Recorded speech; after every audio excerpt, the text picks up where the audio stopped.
लेकिन जो कठमुल्ला है, जिसे कह लीजिए आप, सब गलत है, लेकिन कहने में गुरेज नहीं है, क्योंकि वो देश के लिए घातक है। विश्व हिंदू परिषद कार्यक्रम में विवादित बयान देने के मामले में इलाहाबाद हाईकोर्ट के जज जस्टिस शेखर यादव मंगलवार को सुप्रीम कोर्ट कॉलेजियम के सामने पेश हुए। सीजेआई संजीव खन्ना की अगुवाई में 5 जजों के कॉलेजियम ने इस दौरान उनसे बातचीत की। कम से कम 45 मिनट ये सवाल जवाब का दौर चलता रहा। हालांकि जस्टिस यादव को आगे भी कॉलेजियम द्वारा बुलाया जा सकता है। 5 जजों की एससी कॉलेजियम ने की बात। सूत्रों की माने तो सीजेआई संजीव खन्ना की अगुवाई वाली 5 जजों के सुप्रीम कोर्ट कॉलेजियम ने मंगलवार को इलाहाबाद हाईकोर्ट के जस्टिस शेखर कुमार यादव को विश्व हिंदू परिषद के एक कार्यक्रम में दिए गए उनके विवादित भाषण के लिए फटकार लगाई है। साथ ही उन्हें सलाह दी है कि वो अपने संवैधानिक पद की गरिमा बनाए रखें और सार्वजनिक भाषण देते समय सावधानी बरतें। जस्टिस शेखर ने अपने भाषण का अर्थ स्पष्ट किया।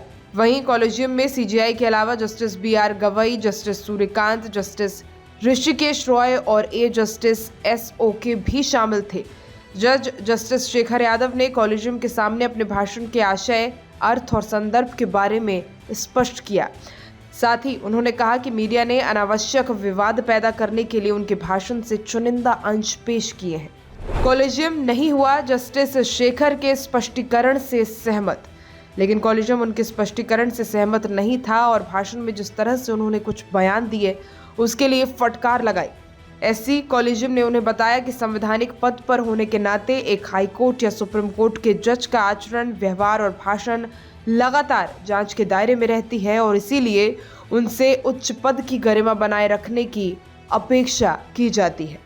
इसके अलावा सुप्रीम कोर्ट के वरिष्ठतम जजों ने जस्टिस यादव से कहा कि हाईकोर्ट या सुप्रीम कोर्ट के जज द्वारा दिया गया हर बयान, चाहे वो अदालत कक्ष में हो या बाहर किसी सार्वजनिक कार्यक्रम में, न केवल पद की गरिमा के अनुरूप होना चाहिए बल्कि न्यायपालिका में लोगों के विश्वास को भी नुकसान नहीं पहुंचाना चाहिए।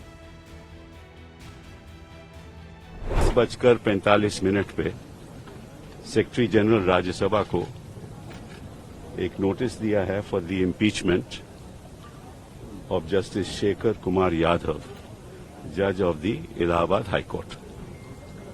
उन्होंने 9 दिसंबर को अभी 2024 में हाई कोर्ट के प्रेमिसेस में